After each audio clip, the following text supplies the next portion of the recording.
Jika Anda diberkati oleh video ini, jangan lupa untuk men-share dan me-like-nya. Shalom saudara sekalian, pada hari ini kita akan kembali merenungkan firman Tuhan. Dan firman Tuhan diambil dari Yohanes pasal 12, ayat 12 sampai dengan 15. Tema kita pada hari ini adalah keledai. Keesokan harinya ketika orang banyak yang datang merayakan pesta mendengar bahwa Yesus sedang di tengah jalan menuju Yerusalem, mereka mengambil daun-daun palem dan pergi menyongsong dia sambil berseru-seru, "Hosana, diberkatilah dia yang datang dalam nama Tuhan, Raja Israel." Yesus menemukan seekor keledai muda, lalu ia naik ke atasnya, seperti ada tertulis, "Jangan takut, hai putri Sion, lihatlah rajamu datang duduk di atas seekor anak keledai." Saudara sekalian, apa yang kita pikirkan ketika kita membicarakan tentang keledai, begitu ya? Saya rasa tidak muncul gambaran yang positif ketika kita bicara tentang binatang yang bernama keledai. Karena dari segi tampangnya saja terlihat bodoh, malas, dan lamban. Bahkan kalau dalam ejekan setiap harinya itu, kalau orang yang agak bodoh gitu, agak malas, agak lamban, pasti disamakan dengan binatang keledai. Bahkan ada pepatah juga yang mengatakan, keledai tak akan pernah jatuh ke lubang yang sama. Artinya pepatah ini ingin mengatakan bahwa kamu lebih bodoh lagi dari keledai jika kamu jatuh ke dalam lubang yang sama. Saudara, secara umum, binatang keledai menggambarkan lebih cenderung, boleh saya bilang, menggambarkan hal-hal yang negatif.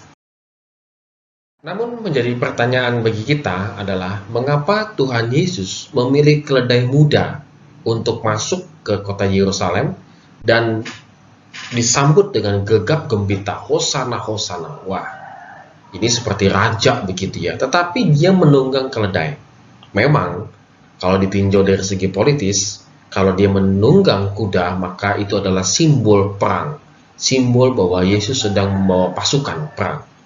Tetapi kalau dia menaiki keledai, maka boleh dibilang dari sudut pandang politik, baik itu pemuka agama, prajurit Roma, dan lain sebagainya, memandang itu hanya mungkin pawai begitu ya, tidak terlampau membahayakan negara.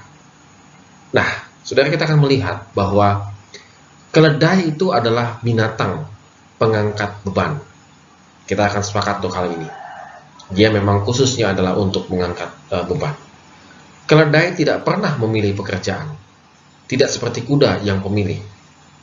Kuda akan segera berontak kalau dia ditaruh ataupun dia diletakkan beban yang melebihi dia dan lain sebagainya. Tetapi tidak demikian dengan keledai. Dengan beban yang berat, dalam sehari ia mampu berjalan 30 km tanpa mengeluh. Saudara sekalian, bahwa boleh digambarkan bahwa binatang keledai yang boleh kita lihat gambarannya itu negatif begitu ya. Tidak ada yang positif. Tetapi ternyata binatang ini dalam hal mengangkat beban sangat luar biasa, melebihi kuda. Bahkan boleh dibilang ketahanannya itu boleh melebihi binatang yang lainnya. Saudara, kalau boleh kita refleksikan bahwa Tuhan Yesus juga sedang menanggung beban salib, yaitu misinya untuk menyelamatkan manusia. Satu beban yang tidak bisa dianggap enteng, satu beban yang sangat berat memikul salib itu. Dan bukan sengaja bagi saya ketika dia memilih keledai sebagai lambang binatang pengangkat beban berat. Hal ini menunjukkan bahwa dia masuk ke Yerusalem dengan beban yang sangat berat. Beban yang harus dia pikul dan harus dia tanggung, yaitu salib. Dan sifat keledai yang lemah lembut dalam Zakaria 9 ayat 9. Artinya bahwa biarpun dia mengangkat beban yang sangat berat, karakter dia tidak berubah. Karakter dia tidak menjadi negatif, tetapi tetap menjadi lemah lembut. Sehingga tidak mengherankan ketika dia mengangkat beban berat salib itu yang sangat berat. Tidak ada kata-kata maki-makian. Tidak ada kata penyesalan sepanjang dia memikul salib via dolorosa itu. Tidak ada ucapan itu. Malah ucapan pengampunan yang keluar dari mulut Tuhan Yesus ketika dia berada di kayu salib. Saudara, ini luar biasa, saudara.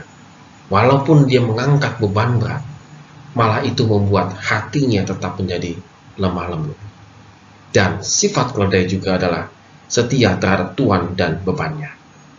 Tuhan Yesus menunjukkan bahwa dia sungguh-sungguh setia kepada misinya menyelamatkan manusia.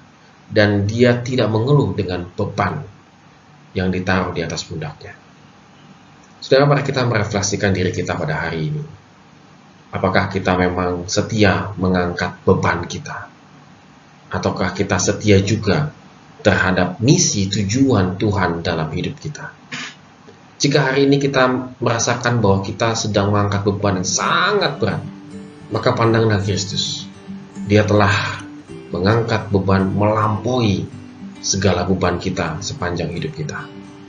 Oleh karena itu, marilah kita setia di hadapan Tuhan.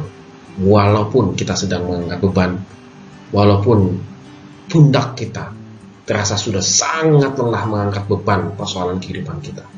Tetapi kembali lagi, jangan goyah, jangan takut, jangan khawatir. Karena Tuhan yang memimpin kita terlebih dahulu telah mengangkat dosa-dosa kita dan mengampuninya. Amin. Tuhan Yesus memberkati kita semua.